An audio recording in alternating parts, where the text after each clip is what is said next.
Her er Thomas og Mette. De har lige købt deres drømmehus og glæder sig meget til at flytte ind, men er usikre på, hvilket realkreditlån de skal vælge. Deres bank har allerede foreslået et lån, men er det nu også det rigtige for dem? De er lidt i tvivl og spørger derfor realkreditkonsulenten til råds.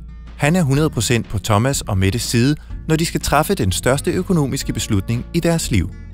Realkreditkonsulenten har mange års erfaring i branchen og er godkendt af Finanstilsynet. Realkreditkonsulenten tager udgangspunkt i Thomas og Mettes økonomi og hjælper dem trygt igennem hele processen fra start til slut. Han hjælper dem til at forstå alle de tekniske begreber og forklarer dem om fordele og ulemper ved forskellige typer af lån. Realkreditkonsulenten laver også en prissammenligning. Det viser sig, at nabobanken tager 10.000 kroner mindre end deres egen bank for et identisk lån. Thomas og Mette har ikke lyst til at skifte bank, da de har en god bankrådgiver.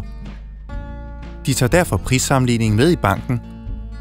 Da rådgiveren ikke vil miste sine gode kunder, tilbyder han dem en tilsvarende rabat på deres lån.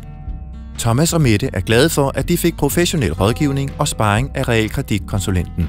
De sparede 10.000 kroner på deres lån, men det er faktisk ikke det vigtigste for dem. Det vigtigste er, at de nu kan sove trygt og godt i deres nye hjem, velvidende, at de har valgt det helt rigtige lån.